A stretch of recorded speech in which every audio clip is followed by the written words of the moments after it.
Your attention, please. Any Alex left unattended may be removed and destroyed. Sorry, what? What did you just say? Nothing.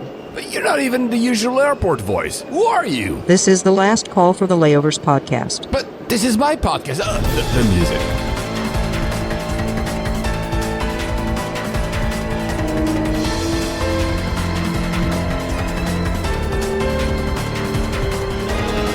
Just get into the aircraft. But what about Alex? Now. Oh, okay.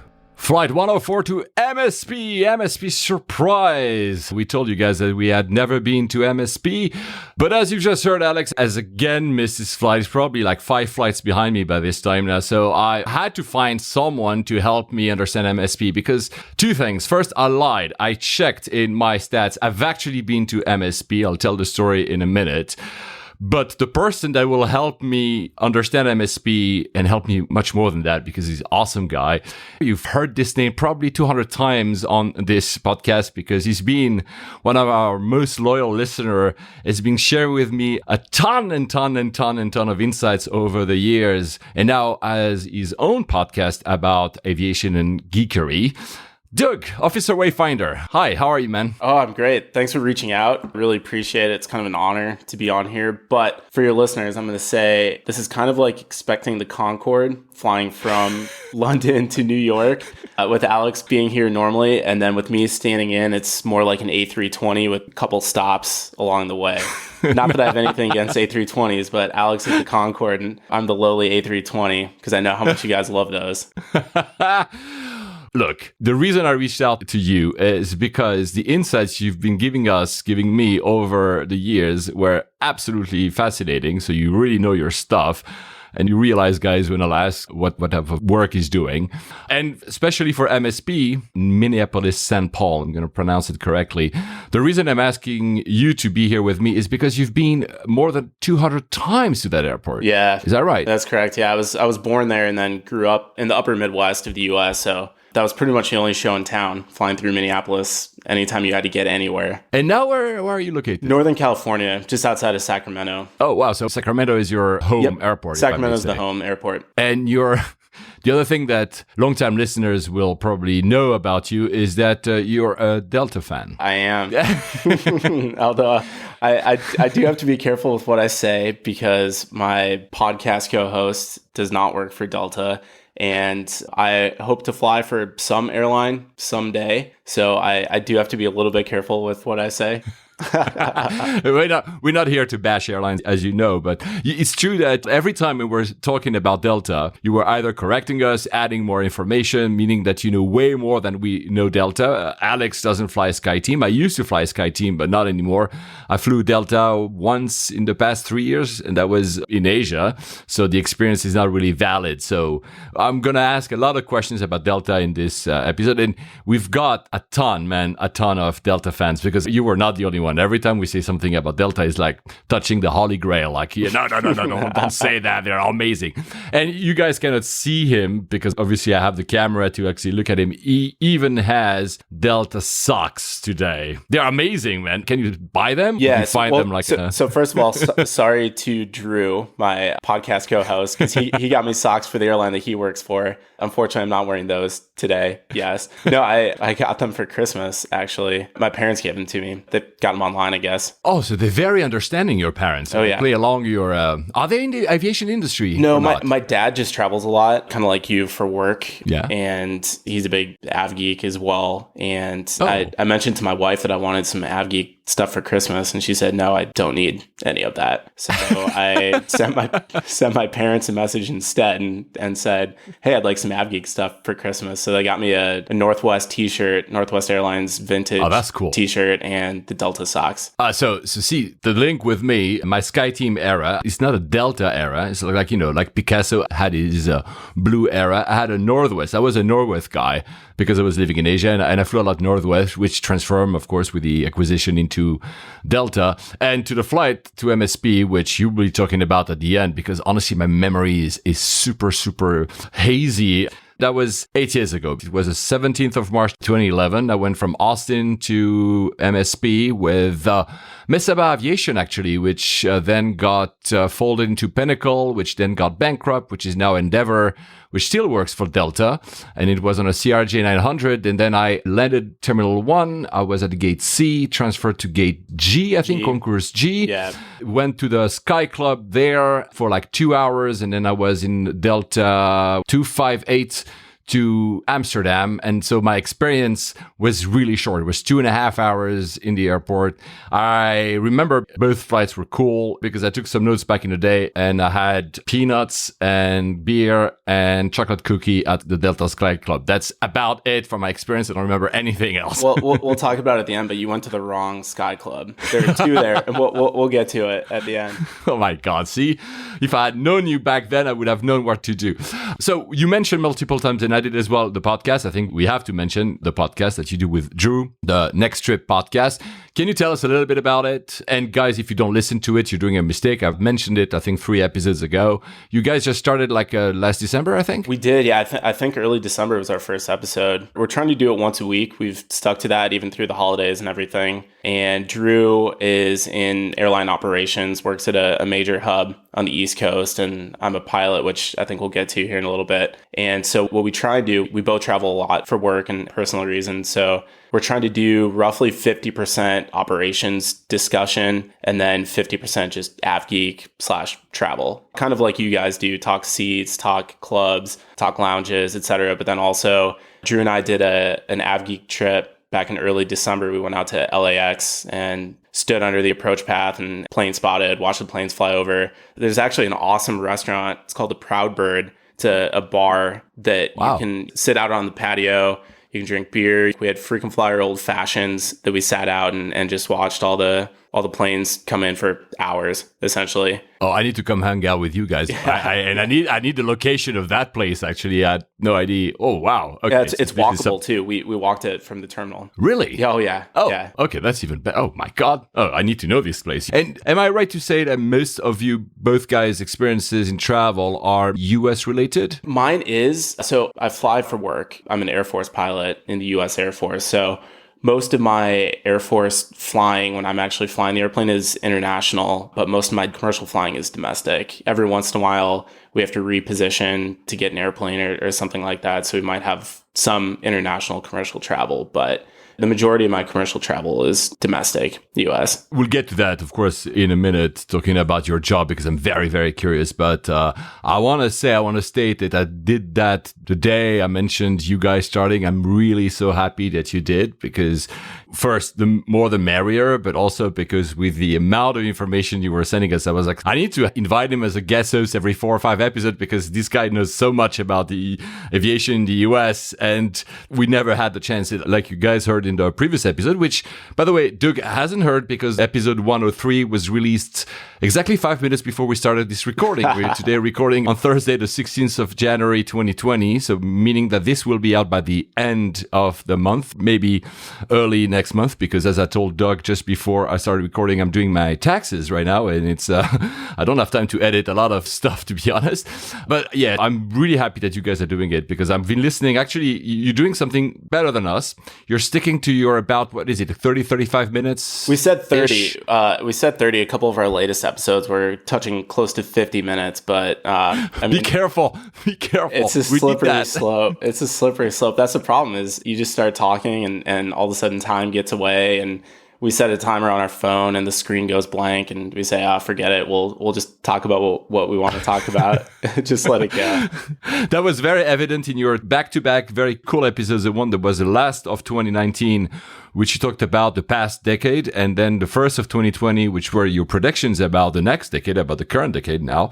No matter if some people think the next decade starts in 2021, doesn't matter. I don't even know where that started. Sorry to interrupt, but I don't know where that whole does the decade start in 2021 thing. Because apparently the day that Jesus was born is year 1. There's no such thing as a year 0. Yeah, but at the end of the day, our minds work into tens, and it just makes more sense to call it a decade. Yeah. I'm like, for me, the decade started on the 1st of Jan this year, no matter though the pundits are telling me otherwise. These 2 episodes were cool, and I could clearly hear you were limiting yourself to 3 minutes for each topic. We could hear the iPhone timer in the background. You were like, screw it, let's just continue. Which is totally me and Alex all the time, by the way, which is why we gave up on having any sort of timing to the sadness of some of our listeners.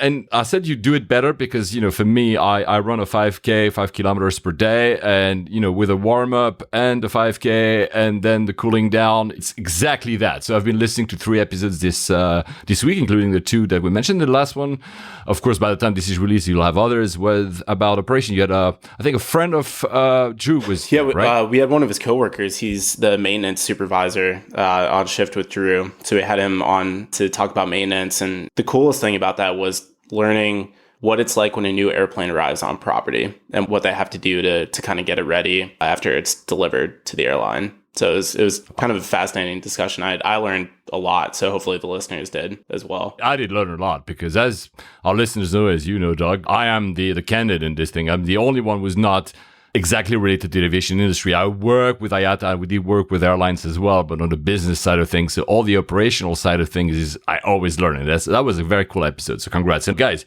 listen, subscribe.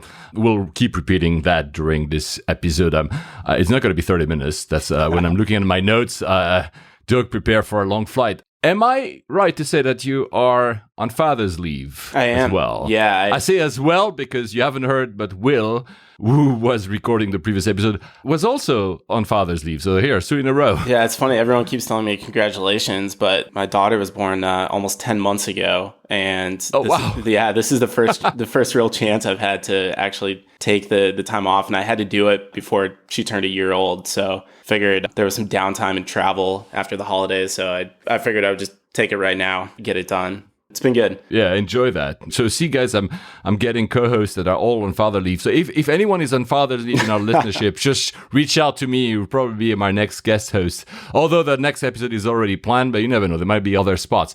One thing that you don't know, Doug, is by the time this is released, so again, end of the month or early February, depending on my taxes situation, or my accountant shouting at me, It's very fitting that you're here because you're one of our biggest listener. It's our 5-year anniversary. We started releasing episodes exactly 5 years ago in January. So happy anniversary to us. And a lot of the other fans that we have will be very jealous of Doug being here. But again, like as I just said, you will have a shot maybe doing this. I just knew that Doug, I've listened to his podcast and like this guy is perfect as a guest host. A few things before we go into the meat. First, I said in a previous episode that you guys could listen to us on Alexa, and I mentioned that you had to use TuneIn. But actually, and I don't know if you know that, Doug, you can directly use Apple Podcasts on Alexa now. Oh, wow. And if you shout, and I'm going to shout again for the same thing as last time, if you guys are on speaker, Alexa, play Layovers on Apple Podcast. And that should actually trigger your Alexa. So you can do that. I thought to my friends in the Philippines, there's this ash cloud that is now diminishing through the explosion is not the right word, but the awakening of Taal, which is a volcano north of Manila. I actually visited Taal. It's a beautiful place, of course, because the volcano was dormant. Now it's not. Lots of friends of mine got stuck, actually. The airport was even closed for a while. I think now it's reopened. I say friends got stuck even in Tokyo. Some of the flights going from Tokyo to Bangkok, for instance, couldn't depart. So it was not as dire as a situation they had, you remember, Doug, in Iceland, but at least Taal is way more easy to pronounce that Eislef, Laflef, cool. I don't speak Icelandic, yeah. No, I don't either. I don't either. And on a more somber note, and I know that you guys mentioned it, and we are the same. We don't really talk politics here. Still, a thought for the Korean Airlines in Iran, the 737. It makes me, of course, and you, sad for the families, for the airline, for the world of aviation, for my friends in Iran, and I have a lot, some of whom are actually participating in the protests right now against the government. And it's not the first time a plane was shot down. It was Korean Air 007. It was like also Iran Air by the Vincennes. But when these situations arise, they're always like so complicated and so sad. But again, it's a catastrophe, and we are, on behalf of Alex as well, we are very sad because it's it's always dire situation. The one thing that I'm happy is not happy, but at least not unhappy about is that both Canada, which had a lot of citizens in that flight, and the US both directly insisted to the accidental character of the downing. So everybody's trying to de-escalate this, or at least we get that. So you're a fan of Delta. Is that a normal thing at Delta to dump jet fuel on schools near LAX? I'm laughing because I knew this was going to come up. I can talk about it pretty extensively now that I know that this episode is going to get released after our next episode, because we're going to cover it pretty extensively. Give me the lowdown. I know it was a compressor stall issue. That's the only thing I know. Give me maybe your thought. And I want to say something. Of Sure. course, you might say it later, Doug. Due to his job position, which we'll talk a bit later, of course, this is only his opinion, and I'm not going to force him to say anything that he doesn't want to. So go ahead. Sure. So I'm on a group chat with several pilots, actually several group chats. And first of all, we're all pretty upset with the media and social media response to what's going on, that everyone wants answers right now. Did the pilots do it on purpose? Was it an accident? Whatever. We'll figure that out. That's what investigations are for. The airline is investigating. The FAA is investigating. People will get answers. I actually read an article today from, I think it was in the New York Times, that a mayor who the town that all the schools were in, that the fuel was dumped on, is saying that we want answers now. We need answers now. That's not how aircraft investigations work. There's a due process. They have to sit down. They have to talk to everyone.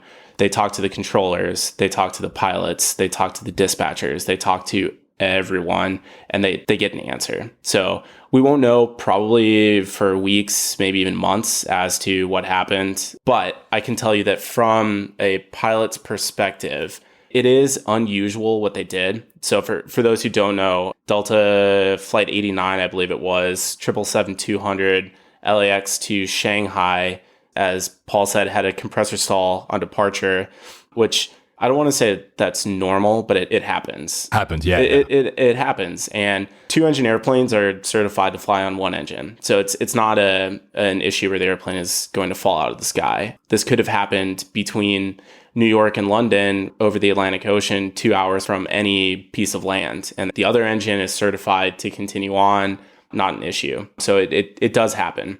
Now, normally in a situation like this, the airplane takes off much heavier than it can land. Heavy airplanes, most large airplanes in general, are heavier when they take off than what they're certified to land with.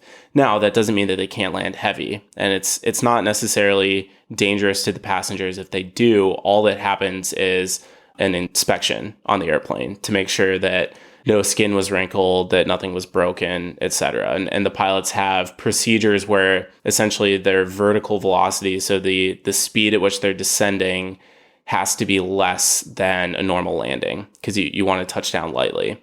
So there are a couple of ways that we call it adjusting gross weight, that you can adjust gross weight. You can hold. You can just go spin circles for hours until you get below that gross weight. Now, there are issues that we call them a flying problem or a landing problem. If you have some sort of malfunction, like a blown tire on departure, and tower calls you and says, hey, you blew some tires, that becomes a landing problem, which means you can fly indefinitely. So in a situation like that, they're not going to dump. They're going to go hold somewhere, they're going to burn down, and then they're going to go land.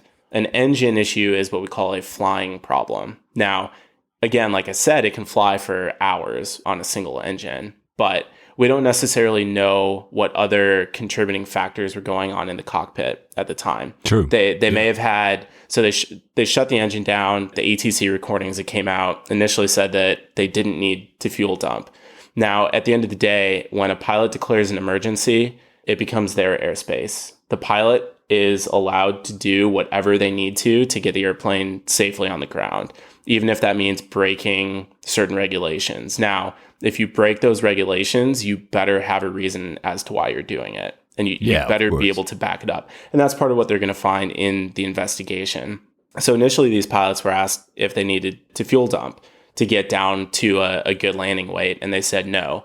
And then I don't know when the dumping started, but at some point, and they were only airborne for about 20 minutes. I watched the playback on Flight Radar 24. They were only airborne for about 20 minutes. They didn't circle at all. They didn't hold at all. They basically just turned to a downwind and a final and came back and landed. So at some point on downwind, they started the fuel dump, even though they had told ATC that they weren't going to. So if this was an error by the crew, the investigation will find it and the pilots will be reprimanded accordingly. Like all these so-called experts on social media, and I did air quotes there, on social media and in the media are saying, and this is part of what's kind of making the pilot group chat that I'm on upset, is that everyone is jumping to these conclusions and not letting them go through due process. Now, there could have been a compounding issue that we don't know about yet. So when an airplane lands, we have to calculate a landing ground roll, which means based on that weight, this is the distance it's going to take you to land. If you're landing almost immediately after taking off, flying from LAX to Shanghai, you're incredibly heavy. So your ground roll is going to be, I don't know on the 777 what it is, but I mean, we're talking thousands of feet longer than it would be when they landed at Shanghai.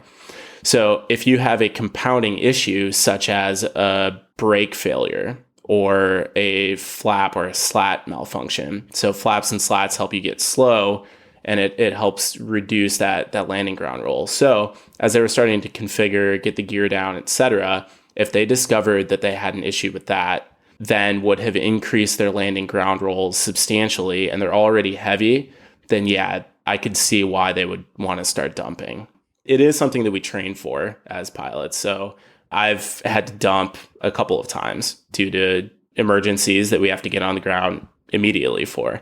Luckily, it didn't make the news or you know, the social media rounds like this. But again, the investigation will figure out what's going on. Yeah. But if they did something wrong, they'll be reprimanded accordingly. And if not, they'll find it. And unfortunately, people will probably still complain about what they did and why it was not necessary, whatever. It was fascinating during your episode about the, you listed for you guys the 10 biggest events of the past decade of the 10s, and you each had your list. And I don't remember it was you or Drew mentioned social media. Mm-hmm. Yeah, that was me. That's what I thought. And you're right. Social media has changed a bit the landscape of how, you know, of course, airlines communicate, aircraft manufacturers communicate, but also how the public reacts or interacts. And it's true that these legions of so-called expert armchair analysts that have nothing to do or do not comprehend the industry is massive. The one thing clearly that is a disconnect is the speed of social media has nothing to do with the speed of investigations. And we've seen that repeatedly with all the incidents or accidents. People want answers right now. And sometimes politicians, because under pressure of their constituents with social media, they also want, and it's, you're right, we'll learn. I mean, it's still sad that apparently I think 17 kids were injured. I don't know the extent of the injuries. I'm not diminishing that, but we will learn. And as you say, rightly so, the pilots, if they did something wrong, will get a reprimand. But possibly by that time, more than possibly actually, the people will have moved on criticizing something else or some other airline. I mean, it's the sad thing. So you also had sent me 2 episodes ago, we were talking about Dallas, DFW. You had sent me a message, but I withheld it because I knew you were coming. So I'd rather ask you, what do you think about Dallas Fort Worth? Is that an airport you like or you don't? And do you have any tips and tricks that you want to tell us? Dallas, I think for most people is kind of a love-hate relationship. I think that most just general travelers probably hate Dallas. Yeah. I think that airline and aviation fanatics, av geeks, probably to some extent enjoy Dallas. The reason I say that, and I think I mentioned this in that text to you, was the SkyTrain from terminal to terminal is awesome. It's awesome ramp views. You see all the airplanes taxiing, you see them all parked. Really cool. Now, Dallas is a beast of an airport, and you guys you talked about this in that episode. Just the footprint is larger than Manhattan, I think you said, and the terminals are very spread out. You can't do a 45-minute connection in Dallas, or if you do, you're going to be sprinting and riding the train, and it's going to be pretty miserable. It is very drab. You're right. It's concrete. It's kind of dark.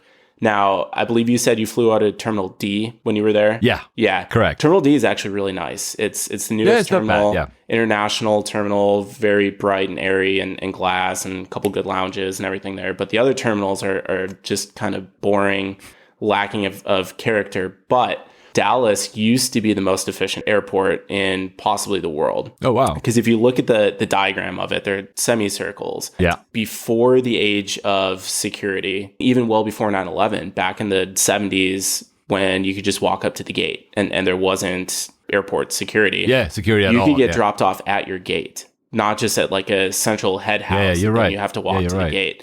The problem is once security started to become an issue in the 70s and they had to kind of retrofit the terminals with security, now all of a sudden it goes from being incredibly efficient to incredibly inefficient because you have to, it's like connecting at Charles de Gaulle for all the European listeners. I mean, that's exactly what it is. Yeah. Now, if you're not flying through Dallas, there's actually an awesome plane spotting park that they've built. The Airport Commission, I think it was the Airport Commission, built probably about 10 years ago, called Founders Plaza, where you can go sit and watch airplanes come and go. And oh, wow. Dallas is, I believe, the third busiest airport in the U.S. in terms of just sheer takeoffs and landings. I mean, it's very busy in terms of passengers as well, but some really good kind of av geekery that you can do there. In fact, I'm going to be there 2 weeks from now for a weekend, just down there watching. Just in that park. Yeah. I'm going to be. I've got some work down in the area. I'm off on the weekend, so I'm going to rent a car and drive a couple hours to just go. Oh, wow. I'd rather do that than sit in the hotel room in Oklahoma City. Oh, that's for sure. You know? Oh, wow. So now you get my juices flowing. I need to actually see that park. Oh, wow. Thank you. And you haven't heard what Will said about it, but you also mentioned to me that you knew Denver as well, which was the airport for episode 103. Any thoughts? You like it, hate it, besides the conspiracy theories about it? Yeah. You can talk about the conspiracies if you want. But did you and Will cover the conspiracy theories at all? Yeah, it's really interesting. We're all a group of lizards, and we're going to have a meeting taking over the world in the bowels of the airport. Yeah, I'm really glad you guys covered that. It's fascinating stuff. I mean, it's not true, but it's pretty interesting. You're probably going to get some listeners' comments on that one. No, I lived in Denver for almost 5 years. My wife's family is from there. We still have family out there, so we go through there probably 5 or 6 times a year. Oh, wow. Denver kind of has a love-hate relationship as well. I don't know if Will mentioned that, but it's set up kind of like Atlanta. So it's got multiple terminals with a train that kind of runs through the center. But the difference between Denver and Atlanta is Atlanta, you can walk it. Denver, you can't. There is no path that you can walk. Oh. So when one or multiple of the trains are down, you might wait 10, 15 minutes for a train to go from terminal to terminal. Wow. Now, luckily, there isn't a lot of connectivity in between the terminals because United is fully Terminal B, Southwest is fully Terminal C. But if you're going to or from security, you could be waiting 10, 15, 20 minutes or so to get there, just if the trains are operating on a limited schedule. That said, I really do like Denver. I mean, I've been there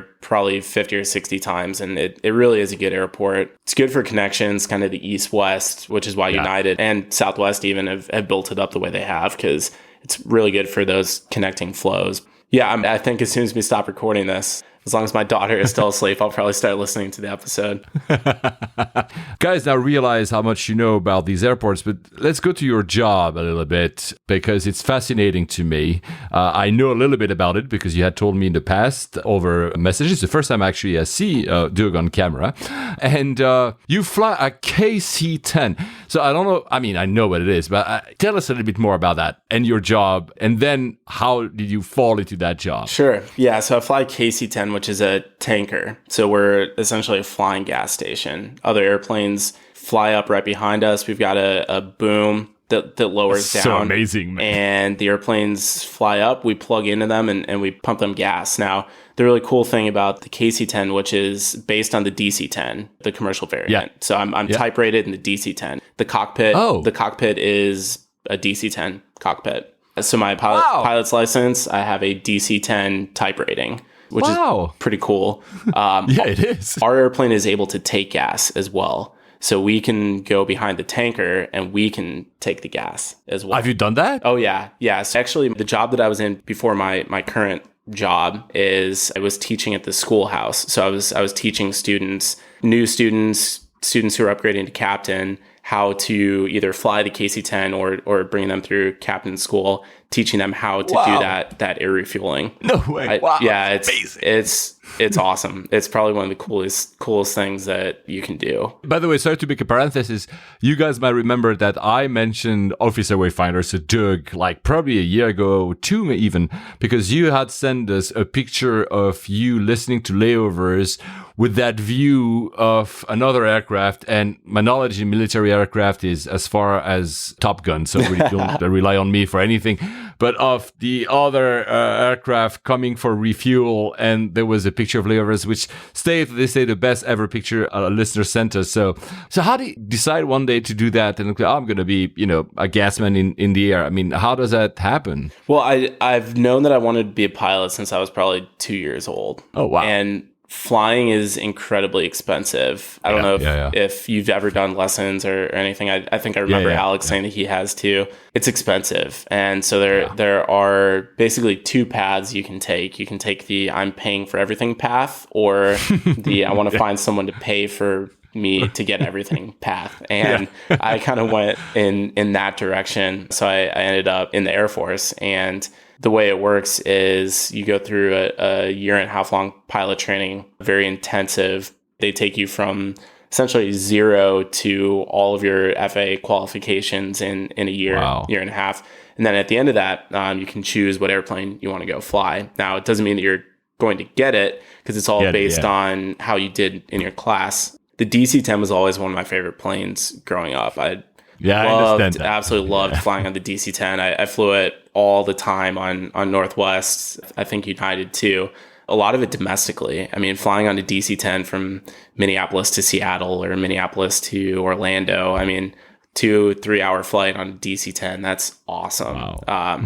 Actually, my first time in Europe, I was on a Northwest DC-10 to Amsterdam. Wow. So it kind of had a special place in my heart. So I chose the KC-10 more based on the airplane than the awesomeness of doing the refueling, as you say. But that's kind of how I ended up there. But I mentioned I was teaching at the schoolhouse. I still do. I fly a couple times a month, but my job right now is I'm the chief of simulator certification. So I'm in charge of all of our training simulators, the full motion. I don't know if you've seen the movie, what was it, Sully, about the landing on the Hudson. Those full motion sims, I certify those. Run it for me. So when you say you're certified, so you when you receive one at the Air Force, you go and you make sure that it works the way it's expected and everything is... Yeah, when we receive them, yes. But we've had ours for, I don't know, 20 plus years. But every half, we have to go into each device and certify it. So we have these tools that we use essentially where we look at the graphics. We make sure the colors are correct. We make sure the screens are all blended. We put it through tests where it shakes a bunch. We check the hertz and make sure that all of the legs are interacting. And then the coolest part is we get to do, it's called free fly, where we just do whatever we want. We go to whatever airport we want. We go fly whatever. We can fly fast, slow, low to the ground, whatever. And just make sure that the handling and the maneuverability characteristics are the same as the real airplane. Yeah. And then if we discover a discrepancy, then we tell the contractor, hey, this doesn't feel like the real airplane. They fix it, and then we go back in and we certify it. I also get to fly all of the training profiles. So most of the training in both the Air Force and commercial side as well to become a pilot is done in simulators. I mean, there is a lot of flying. Don't get me wrong. You guys don't need to be afraid of pilots, whatever. But the sims are so close to the real airplane that the majority of the training is done in the simulator. And so I get to go fly all of the profiles, all of the training profiles, all of our refresher where we go in and do emergency profiles. I get to validate those. So I go fly the profile and make sure that it meets all the training requirements and everything, which is super cool. And that's part of the reason why I travel a lot for work and now I start understanding, because that was always kind of the discrepancy in I never asked you. I should have asked why you. I knew you commercially if I fly. Yeah, exactly, because you were flying so much with the Air Force that I understood it, and I'm like, and you fly a lot commercially, so it's get to point to get to these simulators, it's basically. To get to the sims, to go to conferences as well. So we go to a lot of conferences where all the other simulators are there. I'm going to one in April, which is the World Aviation Training summit in Orlando, where Wow. it's mainly commercial, but all the training systems, the airline training systems and whatever will be at this conference. So do a lot of that, basically kind of learn best practices, kind of get to see what other training systems are doing, talk with all those people and everything. And I know you and I were kind of texting at one point. I'm also working with some startups right now as well, trying to update our training pipeline. So essentially all the training systems that we do, the commercial side is so far ahead of basically where we are. And so we're working with a bunch of startups who have these awesome ideas in how to better aircrew training. And so I get to kind of go around the US and meet with these people and interact with them and see how we can make our aircrew training better for the aircrew. To improve the entire, oh wow, this is super cool. So to talk about commercial flying a little bit, since you just touched upon that. So when you need to do these flights to go to a conference, to go to one of your bases or training centers, I don't know how you call them, you said most of it is commercial. Do you have a choice? You fly whatever you want? No. How does that work? Unfortunately, no. I think you've mentioned what my quote unquote favorite airline is. No, it's all based on contracts. So if we're going to a certain city, all government travel is essentially, it's called city pairs. So if I'm flying from, I don't know, Sacramento to Austin, every year, the airlines bid essentially on, hey, we want to serve this for the government, not just the military, the government in general. And we essentially have to then fly. We can choose schedules, we can choose connections, we can choose whatever, as long as the price is what is at that set contracted fare. Okay. And so that's actually really helped with, as much as I would love to stay on one particular airline the whole time, it's really helped with being able to objectively look at all of the airlines and kind of determine, okay, is this my bias coming in, or is this really a bad experience? It's kind of helped with my website as well in getting this. I should have mentioned it. This whole plethora of things. Yeah, you have a website, OfficerWayFinder.com, which I actually like. I mentioned actually in the show once already, because there's not like 25 ads and affiliate links, which is very cool when you do a lot of reviews. And I was trying to also to understand how your pattern was. There's literally no pattern in how you fly, which is very cool, because you really, guys, you don't realize how much Doug has been sending me like comments about all these US domestic flights. And I'm like, he's flying literally everything. I mean, like he has like seats. He was telling me about seats, about the service, about the certain pilot. I was like, how the hell does he know everything about this? Do you, maybe for context, when you fly, is there like restrictions on economy, business, whatever? I mean, they don't think is there premium? Yeah, the premium for Transcon. Is it price contract? It's all a price contract thing, and it's all economy unless you have status. Then they can't stop you from getting upgrades or thank God. or paying for upgrades or anything like that. Because that was my next question. So the miles you accrued during all these flights are yours. They're mine. They do not. Mm-hmm. Oh, they're cool. Correct. Okay, yep, that's cool. Yep, they're mine. And Delta actually just last year started a system where you can use miles to pay for upgrades instead of money. And so I've done that a few times. If I'm on a long transcon flight and it looks like I probably won't get the upgrade and it's a decent price, then I'll use that for the upgrade essentially. Now, for the European listeners, we're not talking about Euro business, the 3-3 with the blocked off seat in the middle. We're talking like true domestic style 2-2 configuration, much better service, etc. We then, if we want to do that, we'll pay for it ourselves. And besides the DC-10 has disappeared basically from commercial service. I don't think you can even fly it anymore. And that would be maybe awkward because you know that plane inside and out. What is your favorite aircraft to fly on? Again, your favorite aircraft is a DC-10, or maybe it's changed, by the way.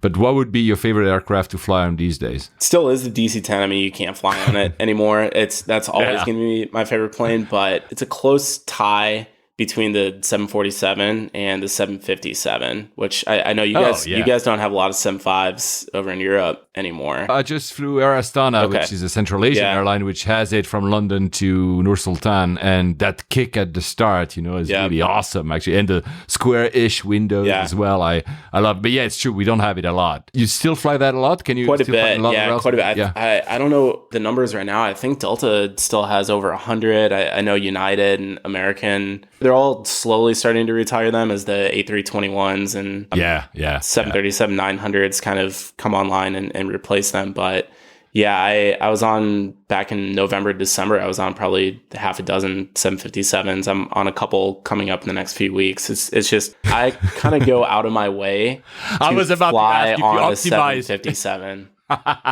Yeah, that was exactly where I was going to. Like, do you optimize? Because Alex and I, we do that. I mean, when I saw that I could fly the 757 to Astana, I'm like, of course I'm going to do that, just because I don't get the luck to fly it often. Yeah. So, wow, that's. And when you fly, I'm guessing you fly for yourself as well, vacation, holidays. So I guess that's Delta. Now, maybe because you're accruing miles elsewhere, maybe that's changing. But do you see yourself flying the same way you fly when you fly for your work, or the way you choose your airline, your route, is it completely different? Completely different. So, now the way I fly is completely different as well, because I've got my wife and 2 kids in tow. Yeah. So, I can't show up at the lounge super early and just have some drinks and relax, because there's no relaxing when traveling with children. Yeah. I have to be in Orlando in a few weeks, and I'm flying through Seattle. So I'm flying from Sacramento to Seattle back to Orlando. And if you look at it on a map, it doesn't make any sense. Why would you do that? Because I'm on a 7.5 from Seattle to Orlando. And I'm pretty upset. Originally, I was supposed to be on an A220 from Sacramento to Seattle, and they swapped it out. It's now a regional jet. Have you flown it? I haven't. No, I was so excited for that, and I got the notification. Normally, when I get the notification, hey, your flight's changed. Okay, cool, whatever. But I got it, and I was like, oh, it better not be my A220. Pulled it open, and it was the A220. I was like, no, come on. Oh, so mad. Oh dear God, I had the 220 later in the show notes. Actually, well, we'll talk about it anyway. Yeah. Who gave you that notification? Is it the airline, or is it an app that you have? Well, so both. Because that's, for us, it's amazing. We don't get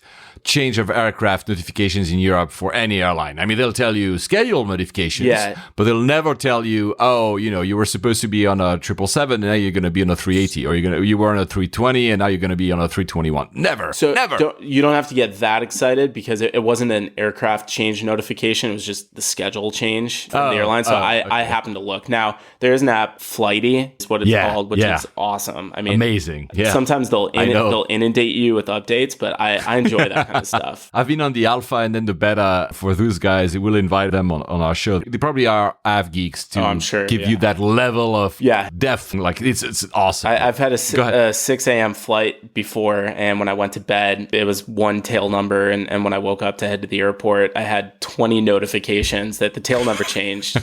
10 minutes later, the tail number changed. 10 minutes later, tail number changed. Just all over the place. It's awesome. It's great information. Yeah, I love that. I'm sure that more regular travelers will be overwhelmed by this, but for me, I love it. I even keep track of all these changes. But I was asking you because I remember using, I think, United's app. I could see, the same thing that they have on Flighty. Where has my plane been? Yeah.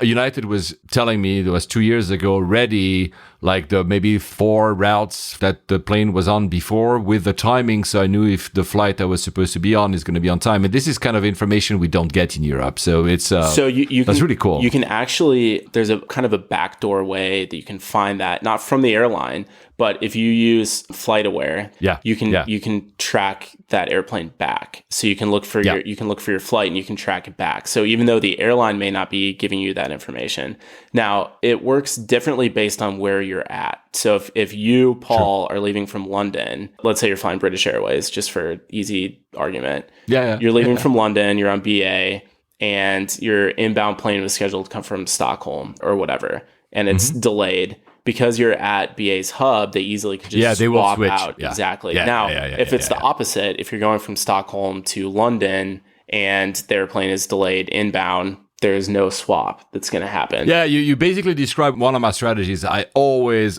track inbound planes on my own when I'm on non-hub airport, because I know that, well, if it's not here, it's on this way. Well, I might as well just stay in the lounge. Yeah, more lounge time, exactly. There you go, But I think the level of details that the data that these apps are getting in the US is much more important than the data that in Asia and in Europe they're getting, because clearly when I use Flighty or other apps or Flight Stats, FlightAware, I can clearly see that the level of details, the number of updates, to come to your point, is much higher in the US. I'm thinking that the waterfall of data that comes at the end on the screen of our phones, it's much higher than we get here. Sometimes here where's my plane been on Flighty is not updated until like an hour before I can see the aircraft basically out of the gate. So I just don't know.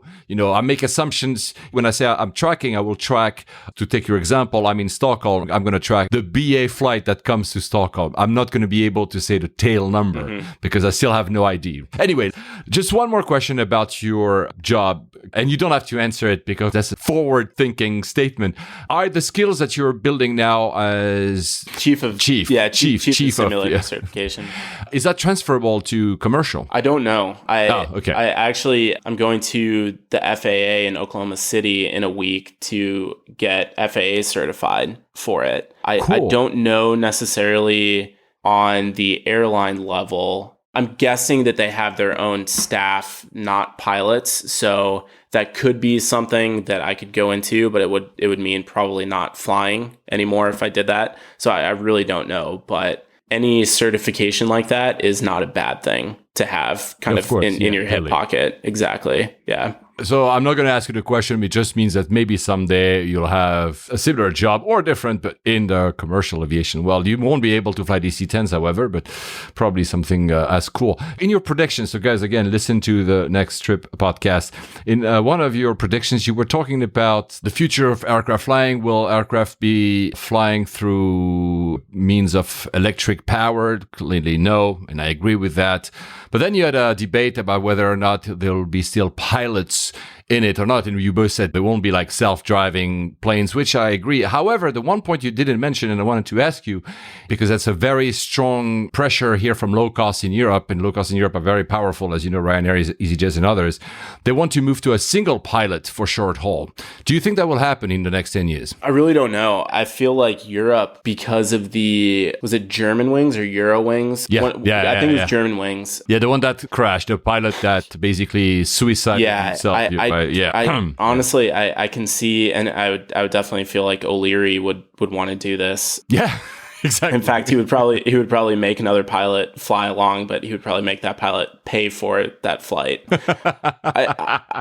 Honestly, I really don't know. Definitely from a cost-cutting perspective, yes, it would make sense. Because the staffing, especially the pilot staffing, is, aside from jet fuel and the actual cost of the airplanes themselves, it's one of the highest expenses that airlines have.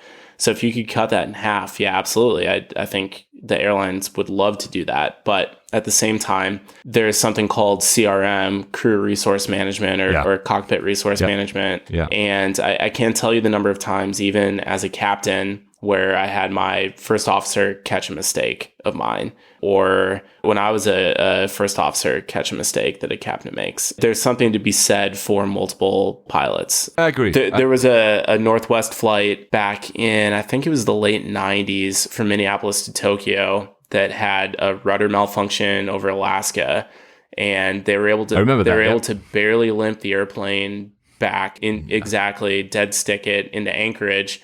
Due to the length of the flight, they had 4 pilots. And when the rudder essentially snapped and it put the airplane into almost an uncontrollable situation, the 2 reserve pilots who were sleeping at the time came up, and all 4 pilots worked to get that airplane together to get that airplane on the ground. Yeah, it's situations like that, or the Sioux City DC-10, the United DC-10 that went down in the late 80s. There was a sim instructor that was sitting in the back. I believe it was a sim instructor who came up and helped the pilots kind of deal with it, and he was the one who suggested using the throttles to basically turn. So there's something to be said about having multiple minds in the cockpit. I do helping out with this kind of stuff. I personally do agree, actually, fully with you. But I wanted to ask this question because when I was listening, I think it was it was 2 days ago when I was running, I was listening to it and I said, they didn't talk about single pilot. The last pressure is the pressure of cost, like you said. The other pressure is there's not enough pilots.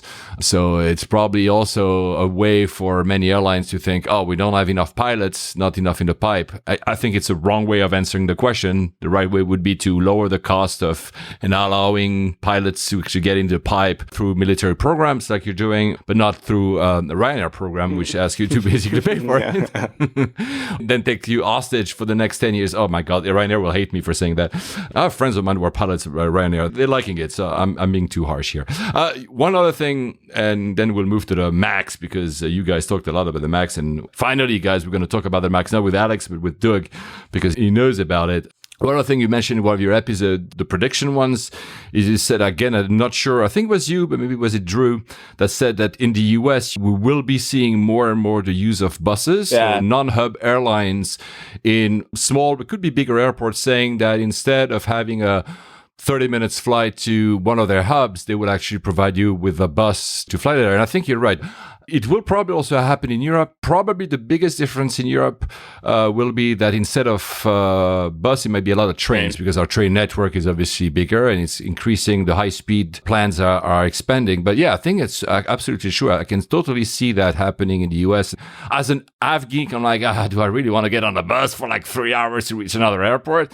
But as a general public thing, it could actually work. That's a good one you spotted right there. That was actually me that said that. Oh, there you go. Yeah, so Sun Country Airlines, which is a small low-cost carrier, actually in Minneapolis, based out of Minneapolis, they're running a bus from Duluth, Minnesota to Minneapolis, it would be about probably, like you said, a 30-minute flight. Instead, it's maybe a 2.5 hour drive. And there's not enough demand. They only fly 737s, single class configuration, high density. So there's not enough demand for 170, 175, however many seats they have from Duluth to Minneapolis multiple times a day. So instead, to get these customers to the airline, they're running a bus service from the airport to the major hub. And if you think about it, if you want to fly, say, Sun Country Airlines, you're going to have to drive to Minneapolis anyways. So why not just have that wrapped into the cost of your ticket, where you go to your small town airport where you don't have to pay for parking, or parking is a lot less expensive. You then don't have to worry about making that drive. Let someone else, the airline, worry about that. Now, all of a sudden, you're flying Sun Country Airlines. You're going to connect to Minneapolis as if you were coming in on a small regional jet, whatever. It would be a way for, kind of the way that I pitched it was, it would be a way for airlines to catch frequent flyers in markets that they don't necessarily serve. That makes a lot of sense. Well, and with all the environmental discussions issues that are going on, running a bus is probably arguably more environmentally friendly than running a 35, 50 seat regional jet from some of these small markets for a 30-minute flight. Yeah, we don't have time to cover it today because there's so many other topics I want to talk to you about, US-based, but the almost demise of Flybe, which is a small airline that was about to be renamed Virgin Connect here in the UK, that was saved last minute. A lot of the criticism of saving it is not only about the use of taxpayers' money, but it's about climate. They said, well, because people that wanted the airline to survive were people that were saying, but if this airline disappears, I don't have a way to go to work. And the retort to that is, yeah, but there's other ways, trains and buses, that could have actually alleviated for climate. Anyway, no time to talk about this because there's so many other things, and I'm looking at the clock running, and with Doug I could talk for 5 hours, and I know that our listeners, they're very good are listening for 2 hours, but maybe not 4. But talking about trains, that would allow me to make the segue. Qatar Airways actually just announced a co-chair in Germany with Deutsche Bahn, so the train operator in Germany. So from 8 cities in Germany, you'll already be co-chairing with the train to go to the airport where they're flying away. And I think this is a trend that will actually increase over time. And you're absolutely right, since the train is less of a common, fast trains, unless you live in the East Corridor, you don't really have them in the US. I think buses is indeed a good solution. Have you seen, it was at the end of 2019, I don't know if you've covered that. Have you seen these 7 flights from Qatar Airways that went to Doha? So the first day there were 4, and the second day there were 3, and by the time the 4 ones were actually going back to the US. Talking about climate change, that was not maybe the best use of these airlines. The reason is, of course, first is Boeing wanted to make their Wall Street happy because this is a delivery that would have happened in 2019 and not in 2020. And the reason they had to go back is because they were not fully fitted. So the planes were ready, but there was no seats. There was none of the stuff. But this is a bit, I mean, I get it why they do it, but at the time of climate change, I'm not sure. What do you think? Yeah, everything that I read said that it was for tax purposes, that in order to hit whatever tax thresholds they needed, it had to touch Qatari land, basically, and then it flew back to Southern California to get, I think, the Q suites installed. The seats, yeah. I get it from a tax perspective, but I think that it's an antiquated system, to be honest. It was probably back in the paper pushing days. This is an electronic age. How can we not... We always say in aviation, everything is waiverable. How can we not work with the Qatari government or whoever we need to and say, okay, listen, the airplane isn't going to touch soil, but let's call it delivered. Let's waive what we need to. It could actually be the Import-Export Bank. They get support for stuff that they export, and maybe they had to hit the 31st of December to actually get that subsidy or whatever help it is. Yeah, but I agree with you. They should have said, like, look, they are clearly for Qataris and, just mark them down. I fully agree with you. Maybe this will be a wake-up call, though. Bureaucracy justifies itself by paperwork. Yeah. So let's go to the 737 MAX. We haven't ourselves talked about it for like episodes and episodes because of its a bit somber nature. I'm not going to try to be somber, of course, here. You guys talked about it. This is why you triggered this desire of mine to talk it with you, because you had like great points all over it. Probably you're so closer to a market that is important. To make a little recap, bear with me, Doug, here quickly. I'm going to take a few steps back for our listeners. Since we last spoke about it, Lion Air, the first report came out, which, as we had said, and as I think you guys also said, well, clearly there's no one single cause for the Lion Air crash. It's a cascade of deficiencies. There's also a complex chain of events, if you want. There's also some of the blame to put on human errors, like being unable to quickly identify a checklist, or apparently the captain did not properly brief the first officer when handing over the controls. And obviously the angle of attack refit that was done by a Florida-based company, which since then has been banned from doing so. I mean, it's complex, which goes to the point, like you said earlier, about that Delta fuel dump. It's never like black and white and one single thing. MCAS is clearly at fault, but additionally with all these issues. Then what came out, what was interesting to me, and this comes back to your point about the startups you working with probably, is this how to handle a shitload, pardon my French here, of alerts at the same time as a pilot, having everything, alerts, alarms, the yoke that is moving to tell you that you're having an issue, and this kind of overwhelms you. And the NTSB said that Boeing didn't assess enough how pilots respond to multiple alerts like this. Maybe we'll have new types of processes here. And then there was, and that's what made the headlines mostly, there were all these messages that came out from whistleblowers and other origins from Boeing. At first, these were messages that the airplane was running rampant when they were doing the flight simulator, so very early on. Then the FAA released a first report, including one fact that Boeing wasn't planning to fix the warning light. Guys, you probably know what I'm talking about here, until 2020. Then Ralph Nader is very well known in the US, consumer advocate. What I didn't know is that one of his grandnieces actually was killed in a crash in Ethiopia. I had no idea. Who called for the resignation of the entire board. And until that time, we're still in 2019 here, Boeing hadn't really moved. And then they fired the boss of Boeing Commercial Airplanes, Kevin McAllister. And then finally, after a congressional report, I say finally because a lot of us think that it should have happened before, and not to this demand, but they removed Muhlenberg of his chairman title, kind of starting to make changes at the head, at the top. And then, as if it was not enough, when it pours, it rains, we had this new insights into the culture, something that we both, I know you guys did as well. We criticize here the culture of Boeing, of mocking the Lion Air's request of additional training, having this sentence that was all over the news: this airplane is designed by clowns who in turn are supervised by monkeys. These are all quotes, citations from inside of the company. One other was, I still haven't been forgiven by God for the covering up I did last year. So really kind of showing that all that happens were not from some unfortunate design error, but like the actions of a company that was a bit self-regulating, that had to like push for production quotas. That I don't want to say that safety was an afterthought, because safety is still important for Boeing, but maybe, meeting deadlines became the matter, and they were not punished for any of this. So that's for my kind of very quick recap. What are your thoughts on all this? One thing that I thought was very interesting, and I think that was in your top 10 of the last decade of the 10th, you said that if, maybe that was Drew, again, sorry guys, because I was listening and I don't remember which one of you, you said that if American Airlines hadn't made that big order of 320s back 10 years ago, basically, maybe by now, Boeing would be in an entirely different situation, having had actually built the successor of the 737 instead of that MAX, and maybe also actually having delivered or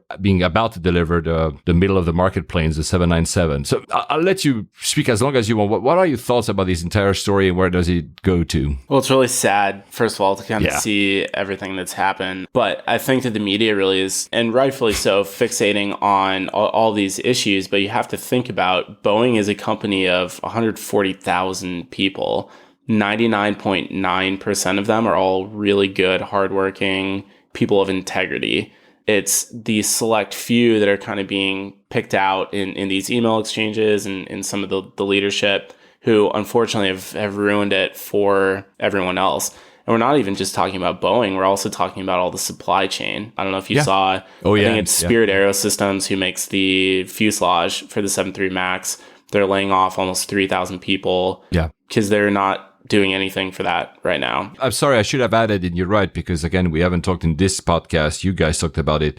The production line stopped. It stopped, yeah. After like hesitating, reducing, now it stopped. Maybe they ran out of parking space actually where to put it, but they stopped because, I think airlines themselves have all pushed the reappearance to at least the summer. And I think even Ryanair says not before October. Sorry, but go on. Yeah, it's June right now is what at least the US operators are saying is the earliest return. Yeah, I mean, it's kind of this ripple effect. And Drew and I talked about it on our podcast that this is going to be a leading case study for every single business school for the next 100 years about how to do things right, how to not cut corners just to cut cost. Because if you think about it, if they had said, okay, fine, let's fix the problem before we get it to the customers, delay it by a year, do additional SIM, whatever, it might put some millions of dollars on some number, whatever. But I mean, we're talking about, I read a recent report this week in the Wall Street Journal that Boeing might need to actually get finance from the US banks, from someone basically to continue operations right now, because they had a net negative in deliveries last year. Their order books are pretty terrible. Minus 80. Exactly. Yeah. And I know that in the business world, everyone hates to use the term too big to fail, but Boeing is too big to fail. It is. Because I agree. I fully agree. And I hate saying that, but let's say Boeing were to go under by the end of the year. That's not going to happen, but let's just play along. Let's say they do. The only person there to fill the void is Airbus, and they don't have the production capability to be able to keep up with the global demand for aviation. And on top of that, we live in a world, especially in the past 5 years, it's a personal comment here, on a more kind of high level, the grand chessboard of this planet, where kind of every, let's say, economical zone is defending their own. So, the US will keep defending Boeing, and rightly so. This is not a criticism. And Europe will defend Airbus and Chinese Comac. And I don't see, honestly, anyone in the US government, whether it's Congress or the president, accepting to basically having a Boeing fail, which is why I agree. Some listeners might remember that I am against the theory of too big to fail, but that's a personal comment. I think in reality it will happen. There's no way Boeing will disappear. There's just no way they will disappear. I fully agree with you. Sorry I interrupted you. That's fine. Now, one thing that I mentioned on our podcast was, you're right. Americans' order back in 2011 for Airbus is kind of what started the whole, okay, we need to make a new engine offering, the MAX essentially for the 73. Yeah. Don't go with the clean sheet. It'll be quicker and easier to just slap some new engines. I'm kind of saying this in jest, if you will, slap some new engines on a 73 body and call it good, essentially. Now, I also said, even this is going to sound bad, I think it's good that this happened. I agree. For global aviation. Unfortunately, 300 some people lost their lives. So I'm not saying that that's good. But let's say American didn't place that order and Boeing had done a clean sheet 737 replacement. All of these bad apples who are coming out in the media now that they're kind of uncovering, they would still be there. So they would be I on the agree. development team of this new airplane. So what this is doing is, I think this is kind of Cleansing. This is that timeout. Everyone called it timeout. Stop what you're doing. Let's fix the problem that we have. And I think that 20, 30, 40, 50 years from now, this is going to make global aviation, Boeing, the airlines, business in general, global business, The FAA as well. it's going to make everyone better. And not even in the aerospace industry. I was actually just everywhere. I was thinking about this after dropping my kids off at daycare this morning, but that's what I think about in the car. I think about aviation related stuff. But I was thinking about this is going to spill over into global commerce, global business. They're going to say, don't be Boeing. When people come on board a company, they're going to say, be a person of integrity when no one is looking. Don't do what Boeing did. Don't try and cover things up just to save costs, whatever. I mean, this is that case study that we talked about. Now, what I find very interesting, I don't know if you saw this, Airbus last year had commissioned a book for their 50th anniversary. It was a sponsored book, but everyone who had read and reviewed the book gave it glowing reviews. But it wasn't fully clean of scandal. I mean, Airbus has had their, not Boeing level, not like the last year. No, but they had, They have had some scandals in their time. And first of all, I should say, I'm not an Airbus or a Boeing fan. I'm an aviation fan. So I'm not speaking from I'm on Team Boeing, Team Airbus, whatever. Same. Same. So this book that they commissioned, the reviews that I read of the book said it was dirty. I mean, it got down into the nitty gritty, talked about some of these scandals, but then Airbus has become a better company because of it. And that's what this book said. The end of last year, Airbus pulled the book before it was released because they said that it didn't go with their communications direction, essentially. So it was kind of a very vague press release. It was just a single page press release that Airbus released and said, we're pulling the book. It's not going to be available. Thanks to the author, they'll get paid. Thanks to the people who reviewed it, but it doesn't fall in line with our communications of where we want to proceed. So part of me wonders if Airbus is a little bit shaking in their boots, because who knows what they have done. If the Lion Air and Ethiopian planes hadn't gone down, no one would have known about this. Oh, true. So I'm not saying Airbus has done anything, but I'm saying we didn't know this about Boeing until these events happened.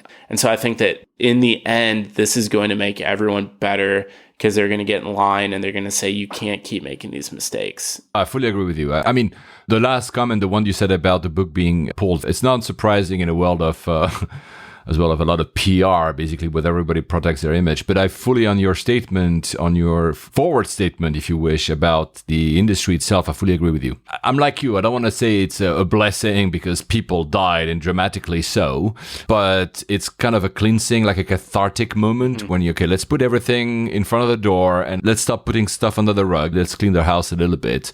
Because as you said earlier, there's a lot of good people with good intent, great engineers, super smart people at Boeing, and they not only need, but they deserve having a company that creates great aircrafts. And Boeing has been responsible for some of the greatest aircrafts in history, right? You mentioned the 757 that you love. The 747 is the most iconic plane ever, and they do not deserve to disappear under this.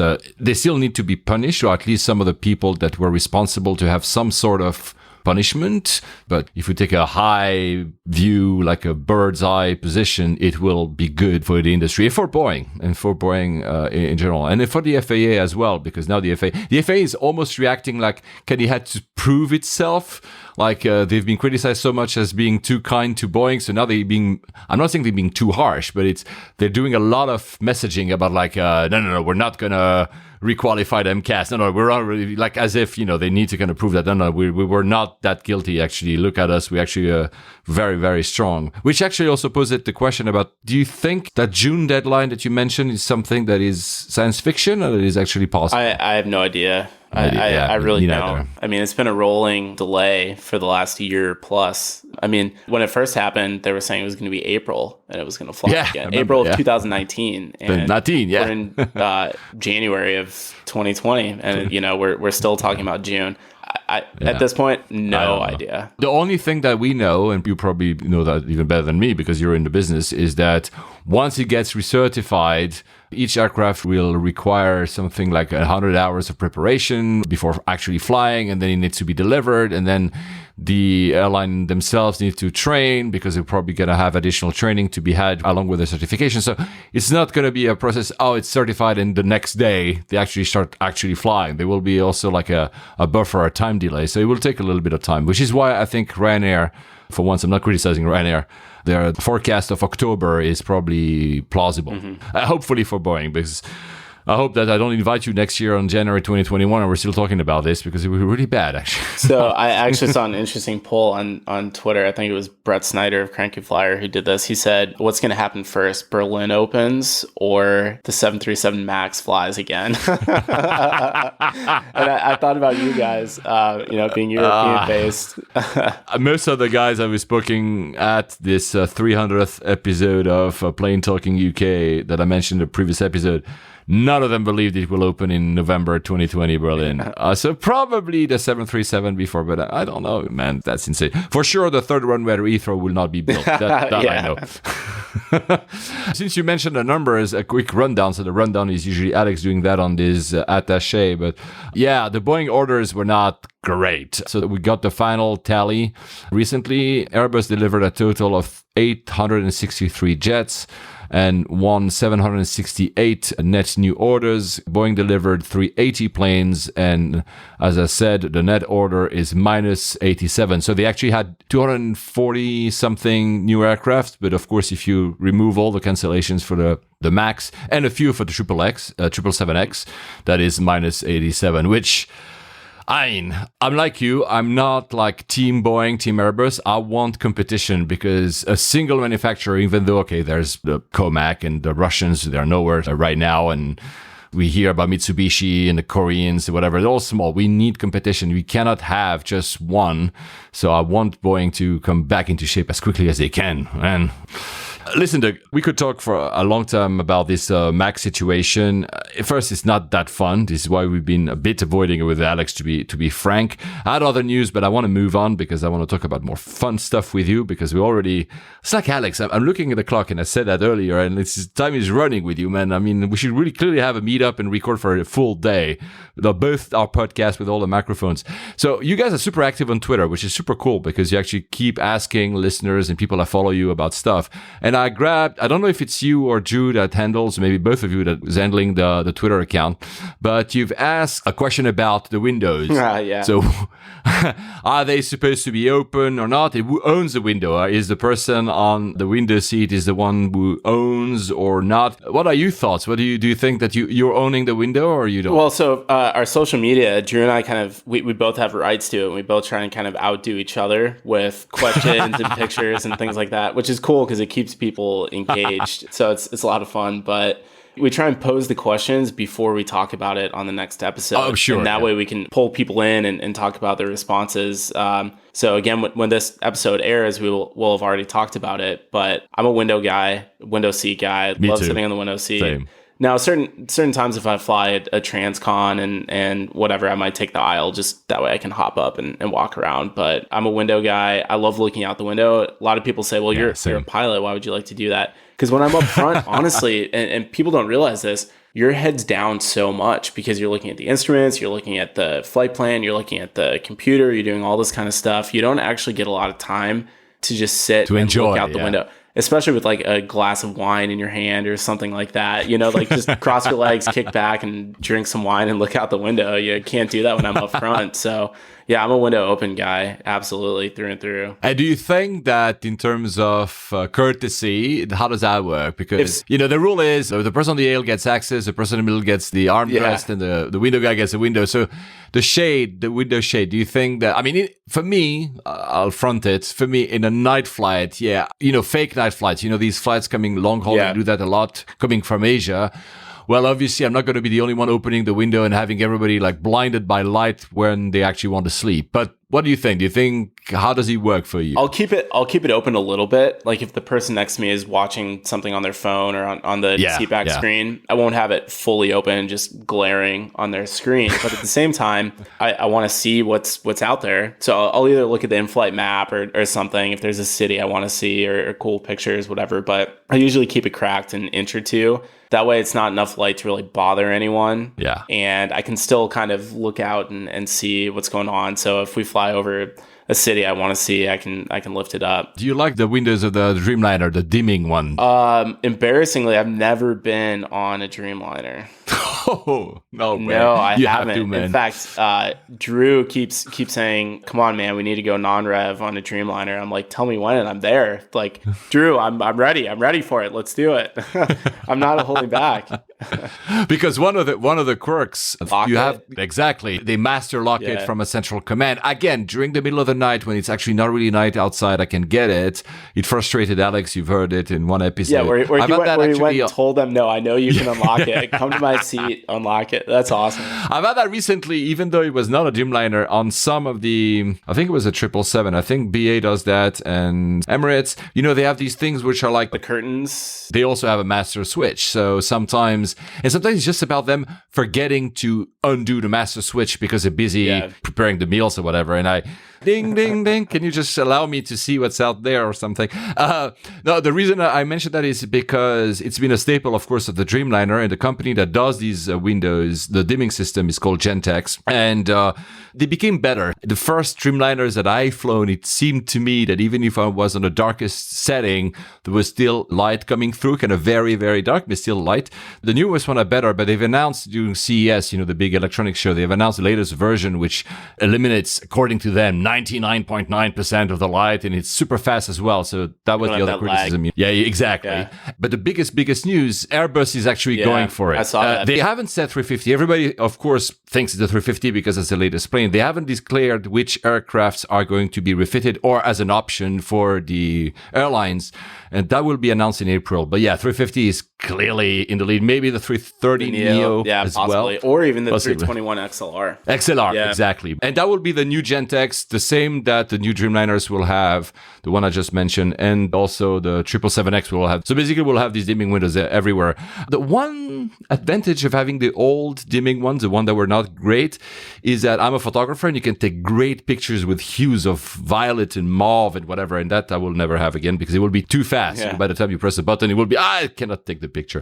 So, Delta, why the love? What makes the airline so great for you? Well, I think I mentioned this earlier. I do have to be careful what I say because Drew doesn't work for Delta. I have lots of friends who work at all the other airlines, and But as a passenger, let's say as a passenger. So with all my travel, I can objectively look at all the different airlines. So it's not like some people who only fly a single airline and that's everything that they love. But objectively speaking, and a lot of your points, a lot of Alex's points are very much valid about some of the other airlines. Now, Delta, American, United, are they ever going to touch a Cathay, a Singapore, a Middle East 3? Probably not. But amongst the majors, in my experience, Delta just has the best product overall, both hard and soft products. So seats and soft product offering, the service and everything. Objectively speaking, I don't know if you saw the Wall Street Journal article that came out this week with the rankings. They looked at only operations, not freaking flyer programs, not service, not passenger experience. Seats, just exactly. And so on time and on time, lost bags, involuntary bumpings, etc. Delta was top. American was last. yes, they were. So that's an objective standpoint. Metric, exactly. Before I get into kind of my experiences with them, if you also look at the financials, you look at total passengers carried, American is the largest airline in the world, but you look at revenue, Delta is actually larger than American. So all the metrics, the revenue per available seat mile, all of those things kind of lean in Delta's favor. So what that means is people pay a premium to fly in Delta. Yeah. It's not just me, it's not just all your other Delta fans. Everyone who travels, they see it. They know that service level that Delta offers is there, and the numbers show it. Now, I know that in-flight entertainment is kind of a sticky subject as to whether you need it or not for short haul. Delta has gone in an opposite direction of some of the other airlines, and they're actually installing in-flight entertainment screens on the majority of their domestic fleet. We could debate this for hours as to whether as to whether it's necessary or not. But what I get to see, because I fly them once or twice a month essentially, is when I get on a Delta plane and I sit next to a person or a family who maybe hasn't flown them before, the comments I hear of, oh, this is awesome. There's a screen. This is so cool. So much better than the last airline that I was on. This must be a new airplane. I'm like, no, actually, you're on a 757 that was built in 1989 or whatever. Like, this is a 30-year-old airplane. Nobody cares, Doug. No, I know. I care. But they're able to take old airplanes. I mean, the average age of the fleet is a lot older than a lot of the other airlines. And they completely retrofit them to the point, even the sidewalls are brand new. And so stepping on to, and I know Alex talked about this when he flew Delta a few months ago. He made the comment that it's just everything is the same and it's not very exciting. But at the same time, that is predictable. Because if you look at a lot of airlines in the United States, I can say it, Drew, United, because I'm Star Alliance, United is, to me, as again, non-domestic, mostly, I do some connections with domestic, is not predictable to me. There's so much variance into the product that is true that I don't fly Delta a lot to compare. I used to, but my experience is old. But yeah, you're right. Consistency is important, I think. This is why I love Emirates, and it's probably why you love Delta. Yeah, that inconsistency as a flyer is frustrating, especially as a frequent flyer. So if you don't fly all that often and you're none the wiser, you don't care. But if you fly a lot and there are multiple variations, and I do know, so a plug for United is trying really hard to standardize their product. It's true. They're trying to cut down on all the variation and everything because they get it. They realize that inconsistency in product is really difficult for especially their frequent flyers. And the frequent flyers are the people who are the bulk of their business. They're the people who they're really, really trying to keep happy, essentially. Of course, yeah. Makes sense. From a lounge perspective, I think the Sky Club is probably definitely better than the Admirals Club. I mean, the Admirals Club is cheese cubes and hummus, and it's true. Yeah, that's it. Now, and United Club has more, not as much hearty food, if you will, like meal food as the Sky Club. United and American both have premium lounges for their premium customers. Delta doesn't, because they offer that for everyone, which for me is a mainly domestic flyer. I can fly through Atlanta and I can go to their top lounges, which serve the majority of the international traffic. And on a domestic ticket, I can enter and have the same great food, actual meals, not just cheese cubes and hummus. And I don't have to be flying in Delta One. So to me, that's kind of a nice benefit. Not to mention a lot of the smaller lounges too still have actual meals throughout the day. Here, you're putting a very good point, as in, because they're pleasing a larger base of their customers means that they have more fans overall, because most of the airlines I fly, because I fly in business class, I will have a good experience. But if it's limited to the very few that are on top, I've been, since we're talking about United a bit, I've been to the flagship United Lounge that they have, for instance, in London and one in the US. Polaris, they're amazing. Polaris Lounge. Yeah, they are amazing. But it's true, you're very right to say that. It's true that if they are limited to a very narrow band of customers and the others do not get any cool experience, then the fans will be very limited. Whereas if Delta offers that to a larger base, of course, then they have, and that explains why we're getting all these messages and every time. But yeah, it's a very good point, actually. I didn't think about that. And if you look at kind of the composition of the fleets as well, the configurations in the airplanes, American is very premium heavy on their international flights, but they're very, very low premium seats on their domestic flights. They have a lot fewer premium seats than both United and Delta. And so you can see what market they're really trying to attract. Yeah. They're almost more like a low cost carrier domestically in the US, but on their international routes, they're a premium carrier. And so there's this big disconnect. Interesting. Really big disconnect there. Now, that said, I can't say all bad things about other airlines aside from Delta. So in the forward cabin, last year I flew up front on Alaska, United, American, and Delta. So I had a pretty good a pretty good smattering to be able to decide. They're all pretty close. Alaska was probably towards the bottom in a service standpoint, a soft product standpoint. The hard product was pretty much the same. And you kind of come to expect that from a premium cabin. They're all going to be pretty much the same. Kind of where the differentiator is the back of the airplane, which is where the majority of the people are. And again, that's not where the money is, but that's where the majority of the people are. Delta's extra legroom seats, they now consider a class of its own. They call it Comfort Plus. And they sell it on its own. It's not, you can pay to upgrade to it, but you can also buy an entire itinerary in Delta Comfort Plus. And so it's not just extra legroom seats. I was actually recently in Comfort Plus, I think coming back from Florida or something, I don't remember, but it almost was a first class level of service. They brought the drinks on a tray. I was blown away by this, that, the little silver tray that they sometimes come around and serve drinks on, complimentary alcoholic drinks on a silver tray. They came by the seat probably 3 or 4 times asking if I needed something more, what I needed. And I was like, wait a minute, am I in first class or am I in Comfort Plus? I'm laughing because I'm just comparing that to me sitting in business class on AA and domestic, and this is nothing like that. And that's AA. Wow. So am I right in saying it's almost like a proper premium economy with a good service? Yes. Now the seats, it's the same width as the main cabin. But to be honest, premium economy, and it was actually one of your points, I think, was it the next decade or the previous decade? I don't remember. But premium economy is one of for me, the most innovative things that they ever came by. The downside of premium economy today is that it's very inconsistent. You never know what premium economy is. For some is extra legroom, and for some is like an actual different seat. But at least what you're describing here for Delta is that you have a proper almost cabin with its dedicated service, which is differentiated from the back. So that's cool. Wow. Yeah, I was blown away by that. And I've flown in the quote unquote premium economy in American and United as well. United was pretty good. American the level just didn't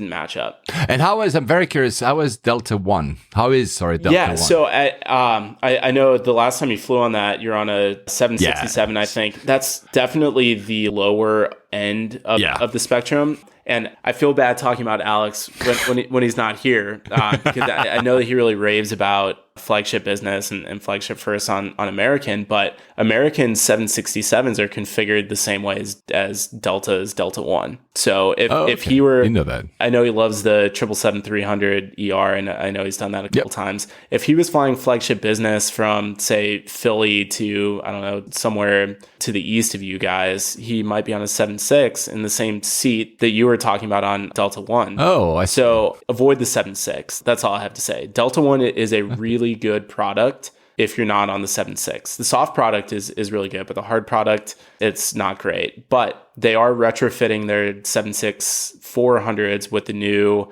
they call them suites. The 400s, they don't have a door like the new Delta One suites. Yeah. But they are upgrading the product and everything. I haven't done United Polaris yet, so I can't really compare it to that. Actually, my upcoming Polaris trip in the next month or two, so look out for that. I will.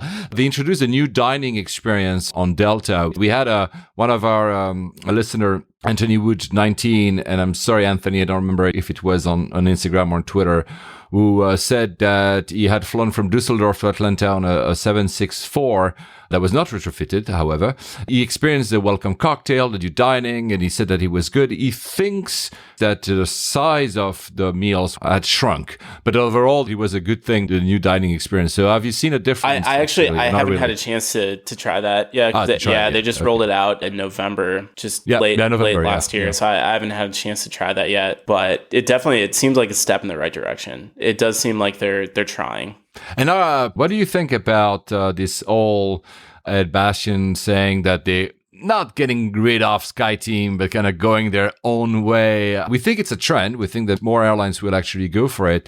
Do you think it's a byproduct of them being so strong? You said not only the product, but also financially, so that they want to take their destiny in their own hands? I think that it's more a product of open skies and treaties. Because if you think about it, alliances were created in the late 90s, and it was kind of an easy way to get a big partnership. The first alliance was Northwest KLM in 92, 93. And then the Star, One World, and SkyTeam shortly followed in the late 90s.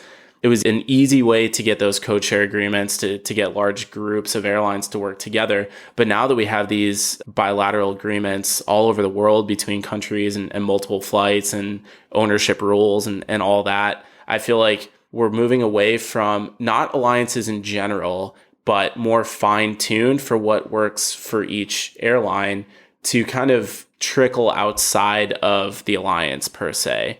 Do I think alliances in general are going away? No, absolutely not. I think that in some form or fashion, there will always be airline alliances. There's not going to be a Pan Am anymore that has flights literally all over the world. You can fly Pan Am back in the day from Frankfurt to Taipei through India and all over. That doesn't happen anymore. It's all localized based on the airlines. And the airlines are starting to find their strengths and find exterior partners, in Delta's case with LATAM in South America, with Virgin Atlantic, kind of IAG with Aer Lingus and possibly Air Europa now. So all these different outside of alliances, these partnerships that are possible because of all these new treaties and open skies. So what we mean by that is the ability to fly from country to country without having to apply for a flight or a slot, if you will. I will add to that the rise, which the most important thing that happened in the past 20 years, the rise of low cost, and especially if you look at the markets in Asia, where airlines like AirAsia and others have basically are the market. The example I mentioned earlier of Qatar Airways linking with Deutsche Bahn, the train operator is one, but there's interlining agreements between Emirates and EasyJet. They are not alliances, but like you say, they're fine-tuning, finding how do I get feeder access. It's also probably due to the amount of data they have about their passengers nowadays, so they can know that, oh, Doug is actually in Sacramento and doing this. I mean, you probably have a very weird set of routes. The analytics confuse them. But, you can certainly analyze better where is your actual network compared to where you actually land, and probably fine tune. And I fully agree with you. I think it's much easier with the open skies agreement. What do you think? Because you talk about KL. What do you think about KLM? Do you like? I do. I know that you like the delivery. So my thing with KLM, it kind of goes back to why I like the DC-10, because my dad always flew Northwest when I was a kid, and he had Northwest miles. I love Northwest. Anytime we would go to Europe, we would fly KLM or Northwest, but mainly KLM. The houses that you get, the Delft houses and all that. I mean, there's something awesome about it. I haven't flown KLM long haul in probably almost 20 years. I've done some short haul in Europe on KLM. I know a lot of people kind of complain about KLM and Air France. I mean, it's been a decade since I've flown Air France long haul as well. It's just some, nostalgia. My parents actually fly KLM almost once a year. Whenever they go to Europe, they still fly KLM. And the pictures that they send, I mean, they've gone fully lie flat. The seats are pretty comparable to business class seats. No, they're making a good effort. They are. I mean, I know I'm bitching sometimes about them, but it's a very well-run airline, actually better run than Air France. Yeah. Sometimes the service lags for me, and the rollout of the new business class is not as fast, but removing all this, it's a great airline, very consistent as well. I would love your father, because for me, Northwest was, because I love design, whether it's the logo, the livery, the magazine, the leaflet, everything was perfect, which is why I was sad. I mean, I like Delta, but I was sad to see them go, because I really love them. So back to KLM, one piece of news which will sadden a lot of our listeners, me and probably you as well. They've announced the retirement of their 747s will be in January 2021, and the last flight will be the Combi, actually, which I've flown to Hong Kong about 10 years ago now. It will be a flight from New York to Amsterdam on January 3rd, 2021. Guys, get your bookings if you want to fly the last 747 from KLM. It's so sad that they're disappearing. And I agree, coming back to Delta, and I agree with you. What I admire about Delta is that they are actually innovative.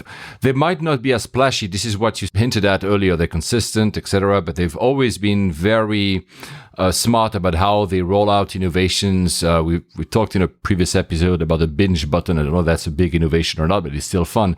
But the one thing that I've noted, and you probably heard about it being a Delta flyer, is for me one of the biggest complaints about airlines in general is they're hinting at an overhaul or a change in the flexibility structure of fares, meaning that we always have like no rebook or cancellation and it's super hard to actually, I mean, you have some leverage if you have status because, they give you kind of cut corners, fast track to that. But that will be a huge innovation if they were able and thinking about changing how flexible we can be into switching maybe a day or an hour. Or I think Ed Bastian, if I quote him, said, we will approach flexibility differently than this industry has in the past.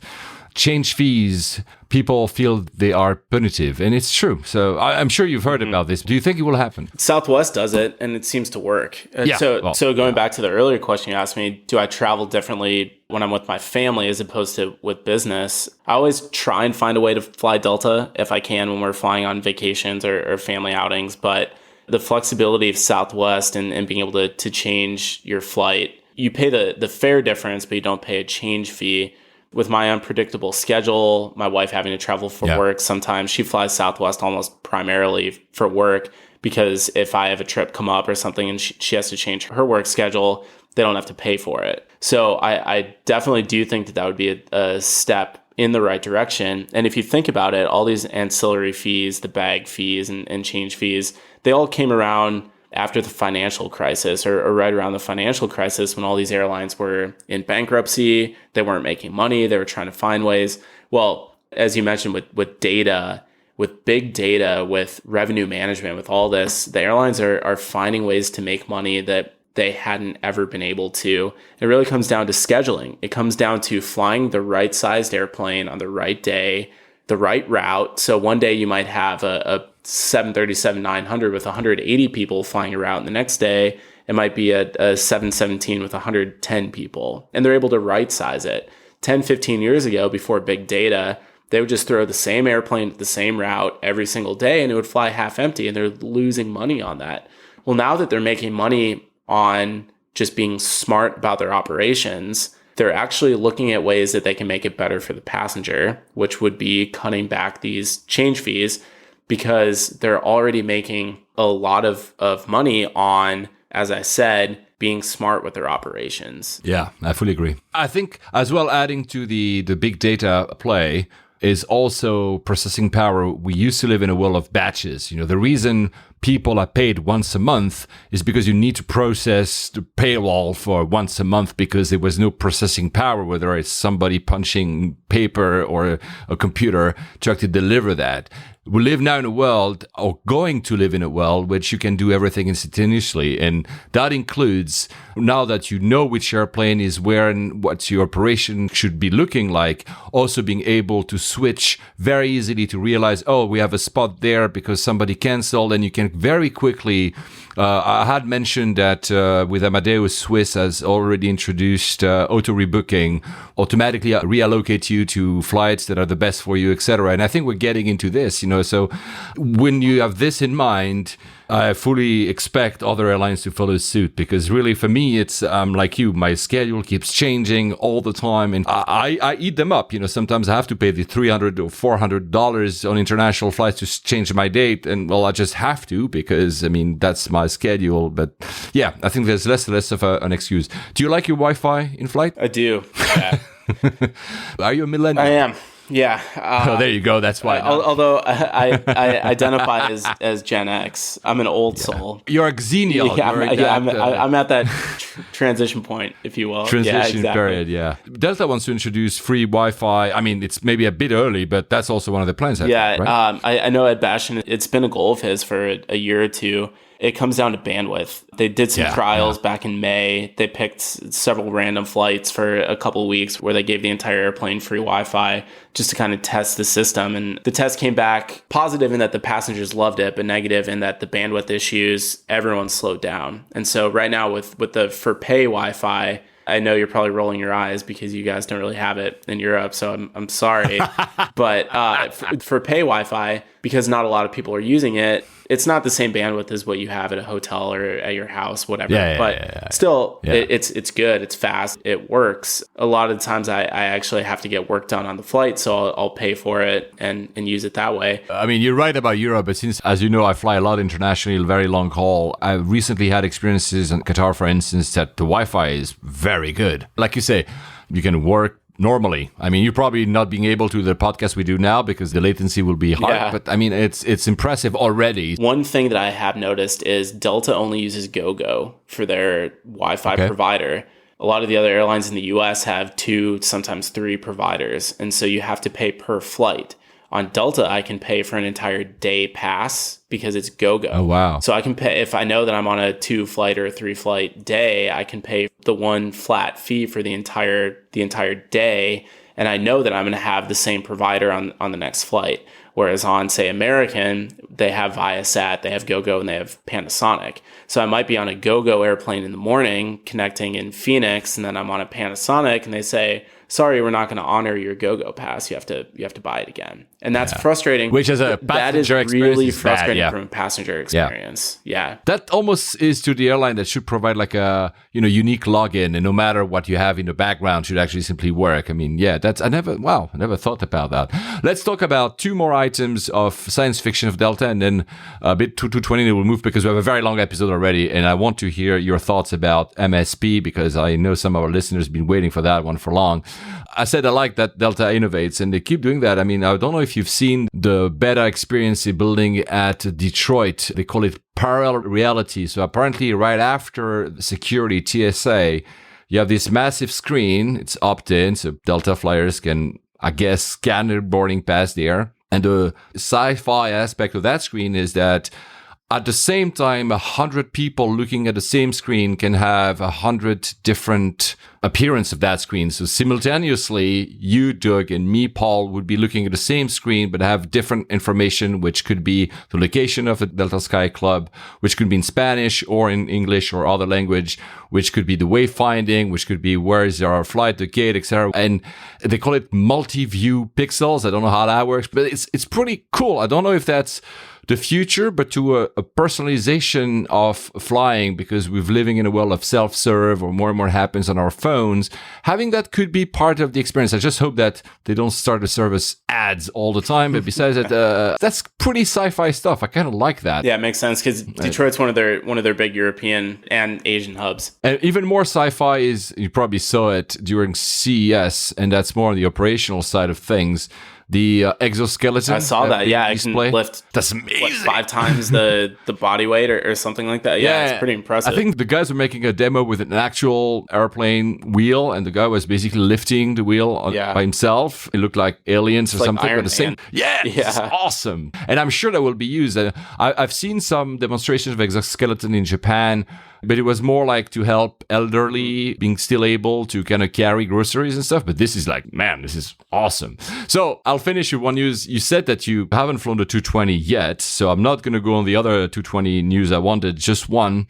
Congratulations to them because they delivered their 100th 220 to Air Baltic. That was last November.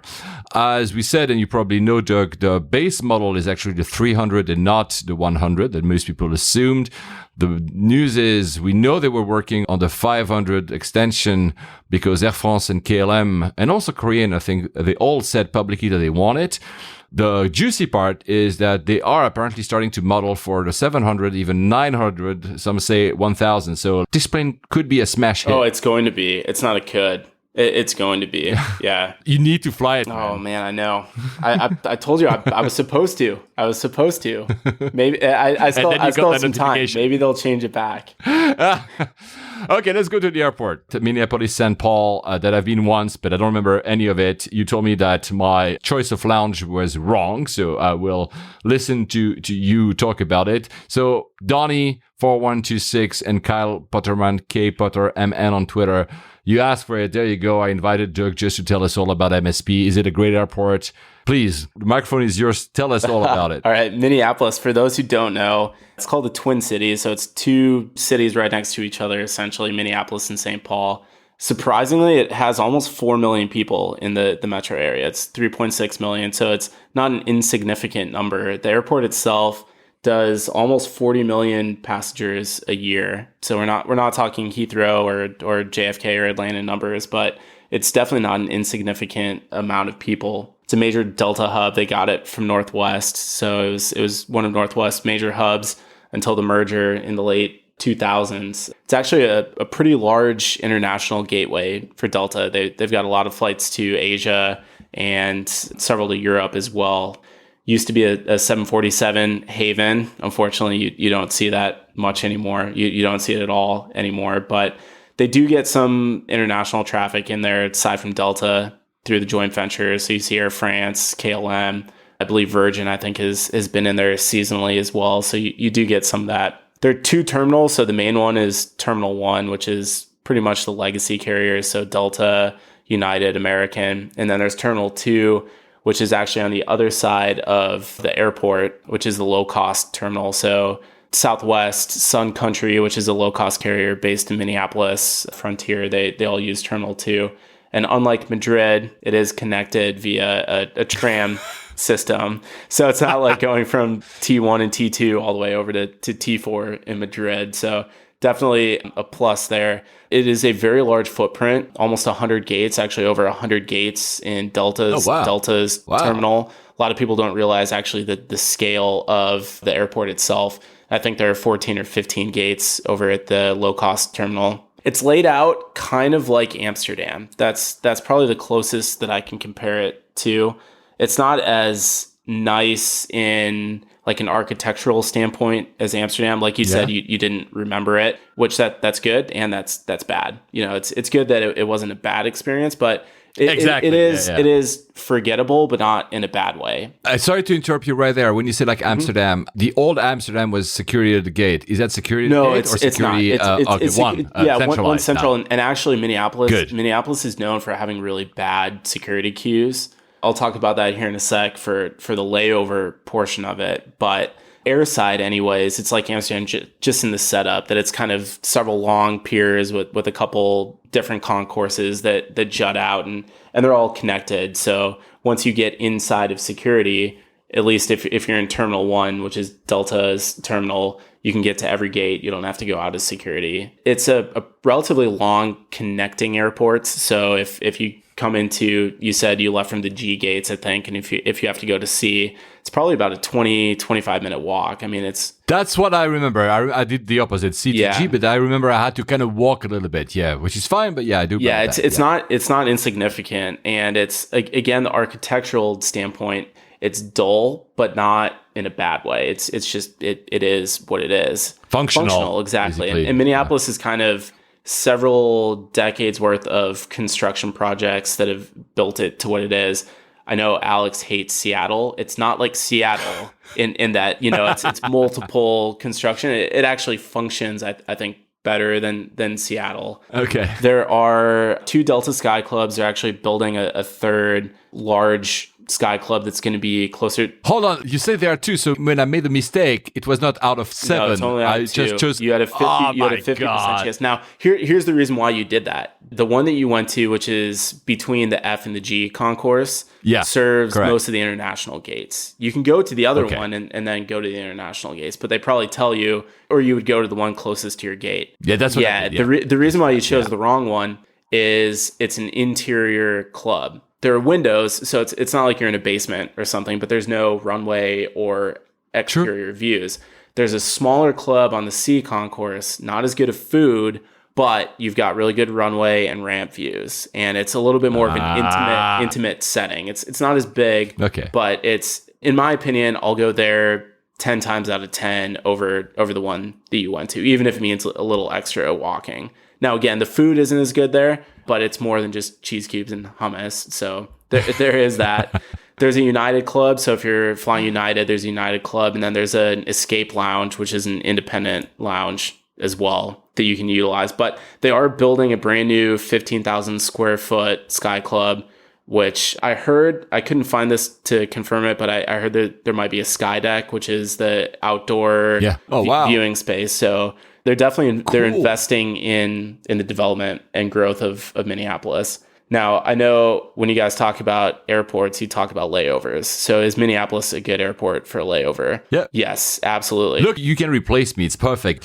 Whenever we stop that podcast, you can take over. Yeah. No, I've listened to you guys enough that I kind of know how you operate. So it's a good airport in the layover sense. If you have to stay at the airport, it's not bad. If you don't have lounge access, there's actually an observation deck that you can go to. Oh. Terminal D, go up the stairs, and it's an interior room where you can see the ramp. It's above the gates, so you can see all the gates, you can see the runways, you can see the ramp, and it's never crowded because no one knows about it, and there aren't really signs. Yeah, exactly. I was like, I don't know about it because I would have gone there more than go to the lounge. I went to the lounge. You should have. I remember traveling with my dad as a kid. He would say, "Come on, let's go to the World Club," which was the Northwest Club back in the day. And I said, "No, I want to go to the observation deck." And now, as someone who has lounge access, traveling with my kids, I'm like, "Come on, let's go to the club." And my daughter's like, "No, I want to go watch this or whatever." I'm like, "No, let's go to the club." So I totally get it. But no, it's awesome. So Terminal D, if you guys don't have lounge access, grab some food, get it to go, and just go sit and watch airplanes for hours up there. Wow. It's never crowded, really good views. So Terminal D, place to go. But if you have a long layover, easy to get into the city or to go to the Mall of America. They've got a light rail that runs right through the airport. So you can go landside, hop on the light rail. Minneapolis is a great town. Mall of America used to be the largest mall, I think, in the world until all the Dubai malls and everything opened up. Yeah, wow. Indoor theme park. It'll take you 10 minutes, 15 minutes tops probably to get to Mall of America, 30, 35 minutes to get to downtown. So if you have a 6-7 hour layover, leave the airport, wow, it's go perfect. to Mall of America, go downtown. But like we talked about, the TSA, it's really slow in Minneapolis. So plan for that.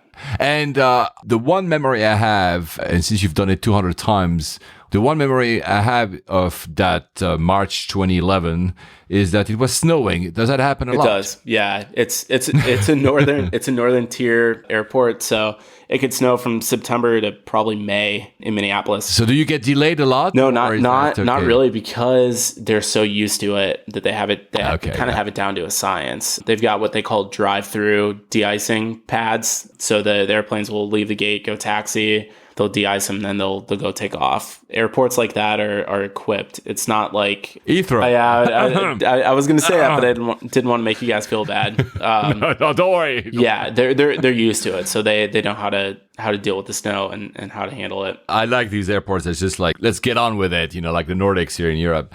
I'm OCD when it comes about tracking my flights, like probably you are. So I have a database of like an Excel spreadsheet when I write everything. And I had, for those 2 flights, I had the actual runway time, landing, etc. Yeah, and I was ahead of time. The Delta flight to Amsterdam, it was snowing and we were ahead. It probably got de-iced. That I don't remember. I should have actually added a column on that spreadsheet to say where we de-iced, but I've not done it. The only thing I wrote is efficient about that airport, which probably is what it is, like you describe it. Wow. Okay, so we should do a layover, go to the Mall of America, go to the city. All the people that have requested at the airport, there you go. We will come at some point, meet some of you guys. We'll cover, not today, because this episode is already like super freaking long. Sorry for those who wanted a 30-minute episode. We'll cover Sacramento one of these days, so maybe we'll ask you for some tips when we do. So now to close, I'm going to re-encourage you once more to listen to the Next Trip podcast. It's awesome. I'm so glad that you guys are making it. I'm so glad that you are making it. Give our listeners where to go to listen to it, the Twitters and all the stuff that you're using. Yeah, absolutely. If you go to officerwayfinder.com/podcast, it has links to all the different podcast applications that you can get it, or you can just search Next Trip Podcast wherever you listen to your podcasts. We're listed pretty much everywhere, as far as I know. You can find us on Twitter, Next Trip Podcast, or my personal Twitter, Wayfinder. Look forward to having you guys listen. And honestly, thanks again, Paul, for having me on. And hopefully sometime we can do this with Alex and we can kind of banter back and forth as well. You haven't heard it because I know that's the first thing you will do as soon as we start recording this. In episode 103, I mentioned this. One of the plans this year is to do either live recordings or at least group recordings, meaning going on site with people and listeners and having a bit of fun. So there you go. I'll have to come to Sacramento and I'll bring Alex along and we'll have Drew fly United. That would be so cool to actually do that and meet you. And thank you so much. Doug, you were awesome. I know we could have talked for 5 more episodes right here. So thank you for doing that with me. And again, guys, listen to him, give him 5 stars. You have to, trust me. And we'll meet online again. Thanks, guys. This was awesome. Fly safe. Happy travels.